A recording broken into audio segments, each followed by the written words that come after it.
হে everyone, আসসালামু আলাইকুম। আমি আজকে নিয়ে এসেছি গল্প দ্য সাইলেন্ট ম্যানর, লেখিকা ডায়না এমরোজ লাকি, পর্ব 12। যদি ভালো লাগে থাকে গল্পটি অবশ্যই কমেন্টে জানাবা।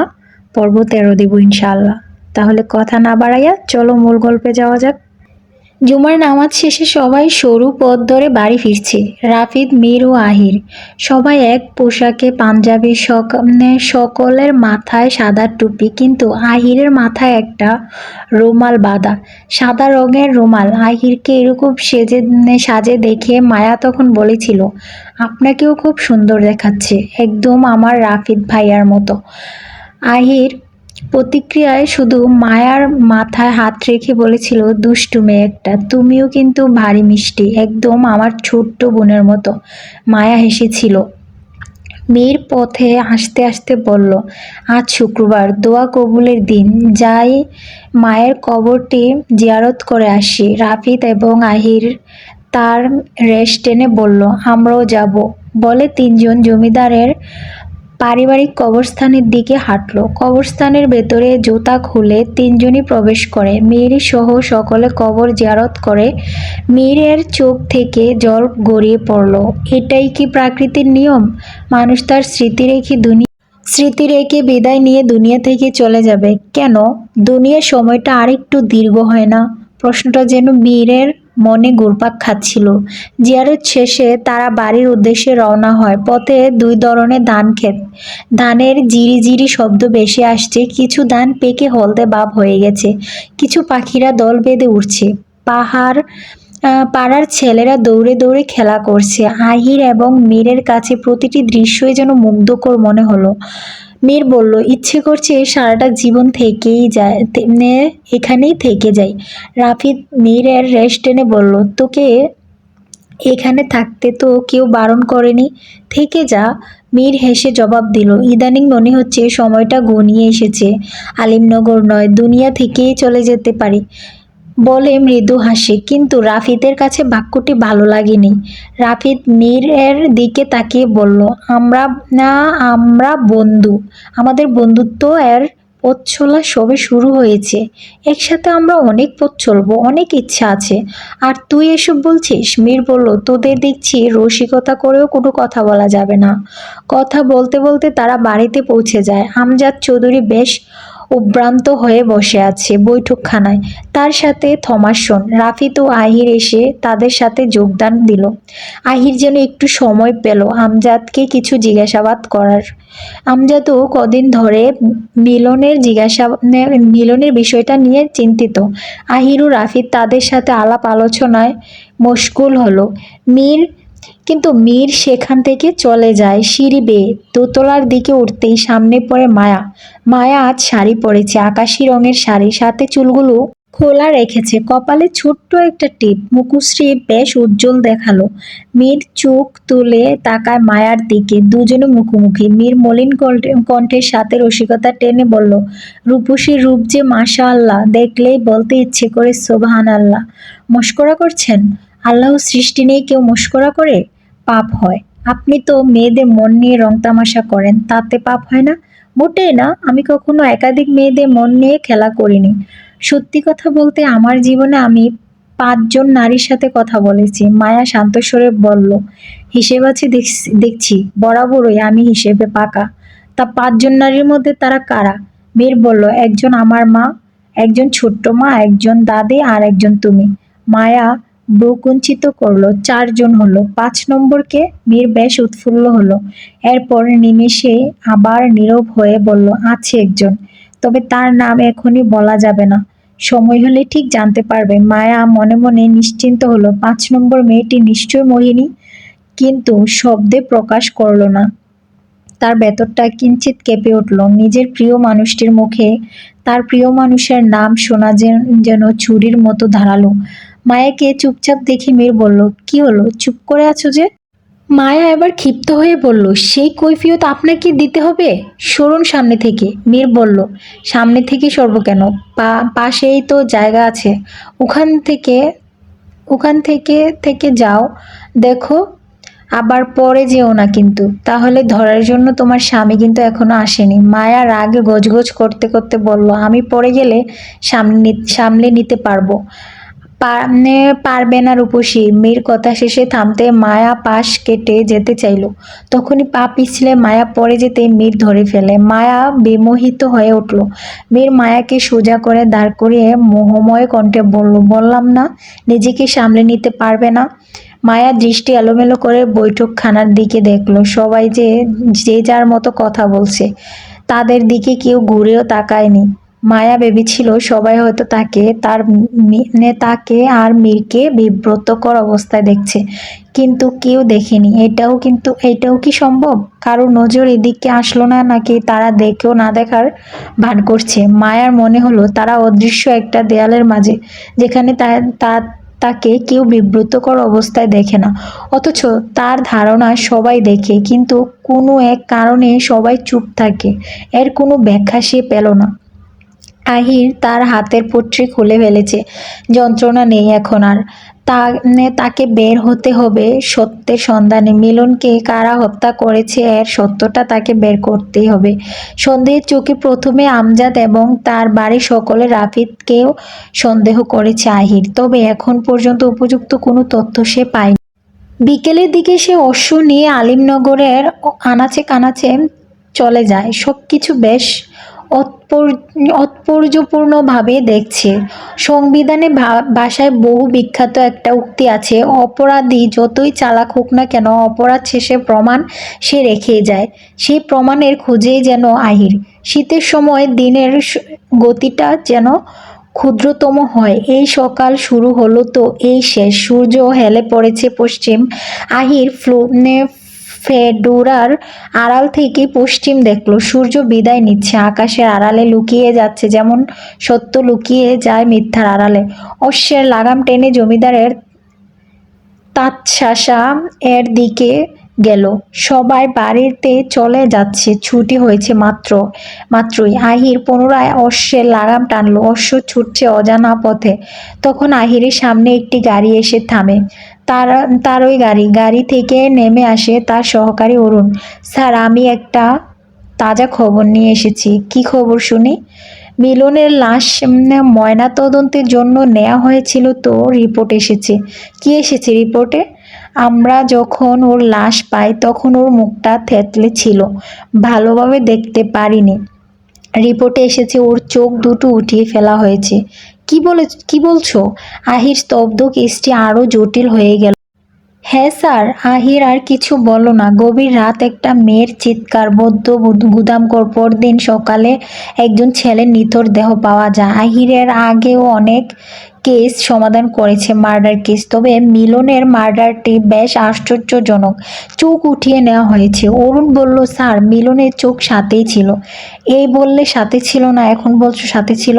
স্যার, আমি বলতে চাইছি চোখ তুলে নিয়েছিল ঠিকই, কিন্তু যেদিন ওর লাশ পাওয়া যায় লাশের পাশেই ছিল গ্রামের দারোগা, তাই বলেছে।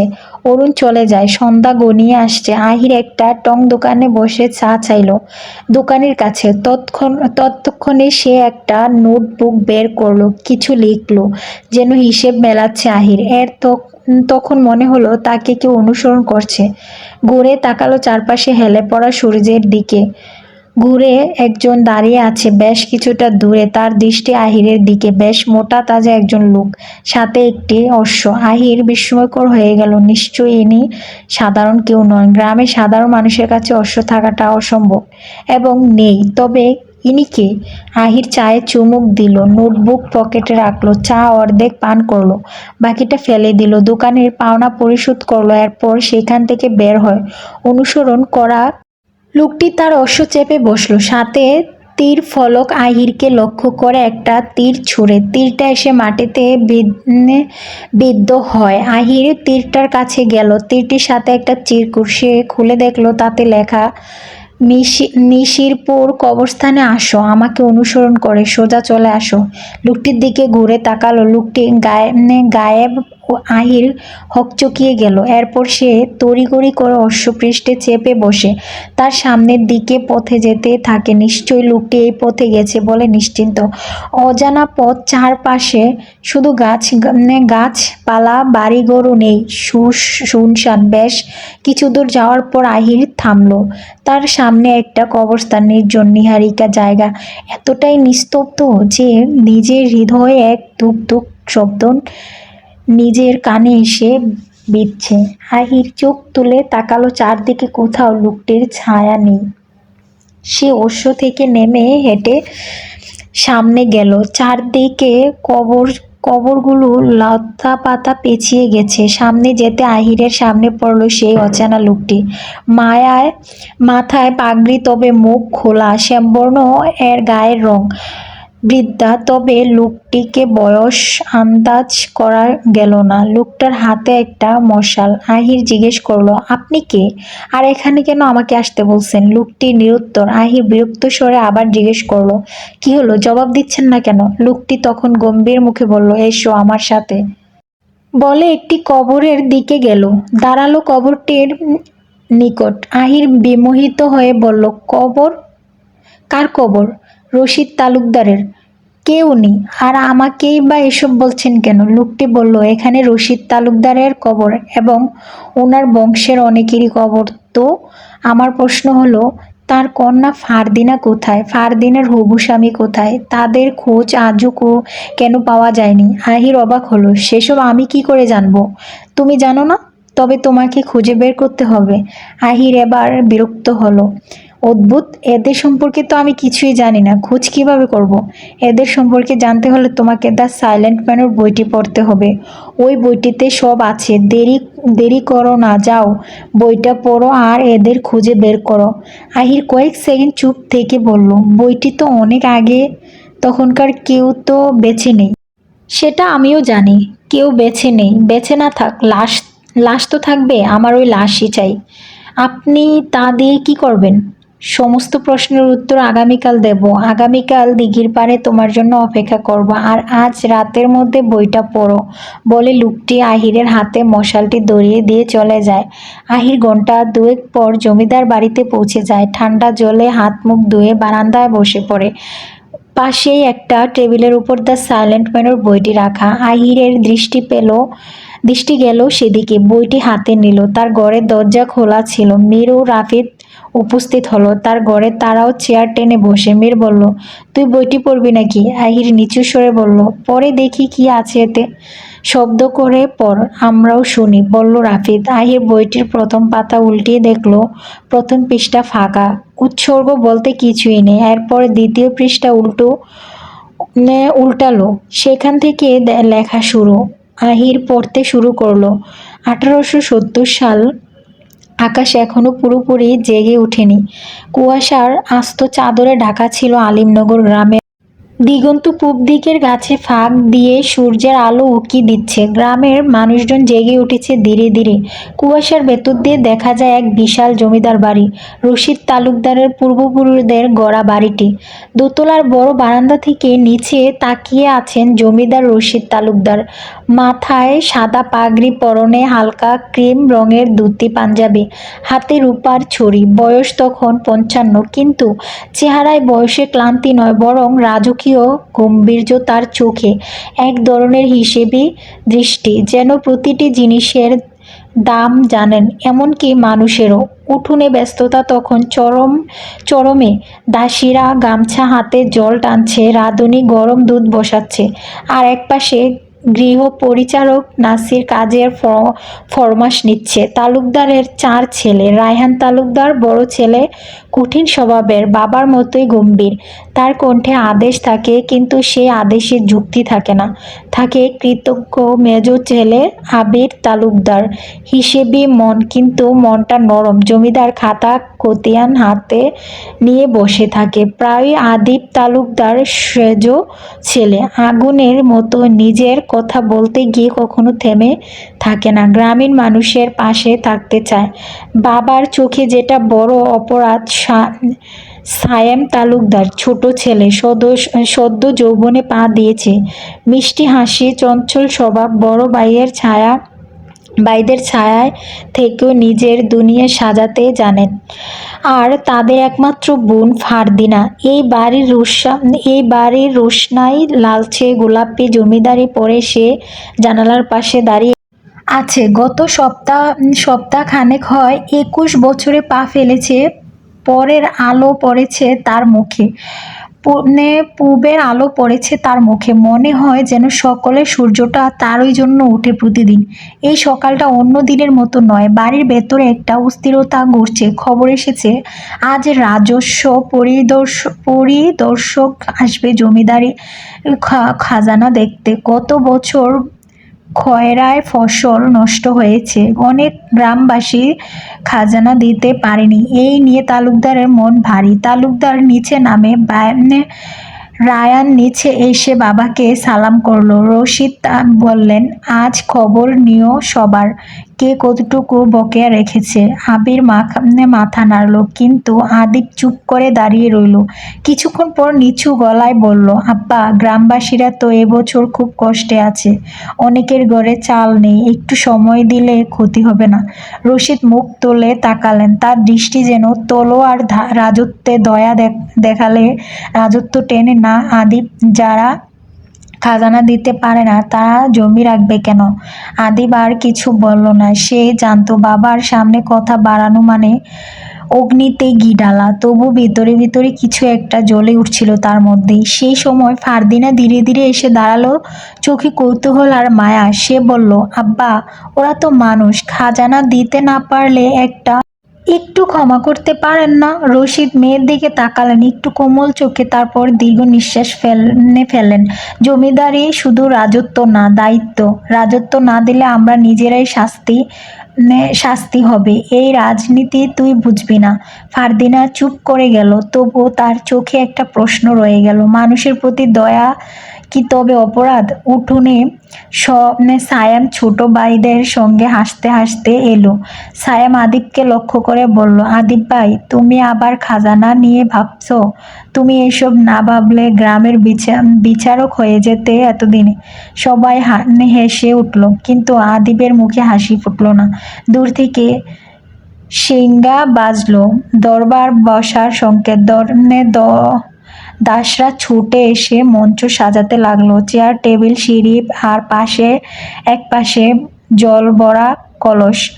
দরবার বসলো পুরনো আমগাছের তলায়। গ্রামের কয়েকজনে বৃদ্ধা এসে দাঁড়ালো, হাতে টাকা পয়সা আর চালের বস্তা। তাদের মুখে ভয়, চোখে আশা। প্রথমে এলো বুড়ো মজিদ মিয়া, পা কাঁপছে, হাতে দুমন চাল সাহেব, এইটুকুই পারলাম আনতে, আর কিছু বাকি নাই ঘরে। রশিদ ছড়ি ঠুকে বললে, চাল কম, নিয়মে চলতে হবে, তার যেন বরাবরই করা হিসেবে। আদিব এগিয়ে এলো, আপা, মজিদ মিয়া একা থাকে, ওর পুত্র মারা গেছে গত বছর, বাকি চালটা মাফ করে দিন। সবাই চুপ, বাতাস ভারী হয়ে গেল। রশিদ কিছুক্ষণ তাকিয়ে রইলেন, তারপর বললেন, ঠিক আছে, ওর এই বছরে খাজানা অর্ধেক মাফ। মজিদ চোখে জল নিয়ে বলল, আল্লাহ আপনাকে সুখে রাখুক তালুকদার সাহেব। আদিবের মুখে হালকা হাসি ফুটল। ফারদিনা বারান্দা থেকে দেখছিল দৃশ্যটা। তার চোখেও এক অদ্ভুত তৃপ্তি। দরবার শেষে বিকেলের দিকে সূর্য ডুবে যাচ্ছিল, বাড়ির ছায়া লম্বা হচ্ছিল মাঠে। ফারদিনা বাগানে বসে ফুল তুলছিল, বাতাসে গন্ধ ছড়াচ্ছে শিউলি ফুলের। আদিব এসে পাশে দাঁড়ালো, তুই আবার ফুল তুলছিস? ফারদিনা মৃদু হাসলো, ফুলে মন ভালো হয়। সকাল থেকে সবাই এত কড়া কড়া কথা বলছে, একটু শান্তি দরকার। আদিব বলল, আমাদের এই বাড়িতে শান্তি নেই ফারদিনা, আছে শুধু হিসাব। ফারদিনা তাকালো ভাইয়ের দিকে, তারপর চুপচাপ ফুলের ঝুড়ি হাতে চলে গেল ভেতরে। বাড়ির পূবের বারান্দাগুলোতে তখন হালকা আলো জ্বলছে। দূরে পুকুরের জলে প্রতিফলিত হচ্ছে বাড়ির ছায়া। বাতাসে একটা মৃদু সুর ভেসে আসছে। পুকুর ঘাটে কেউ বাটিয়ালি গাইছে, মাঝি নাও ছাইরা দে রে, সময় মতো আর নাই।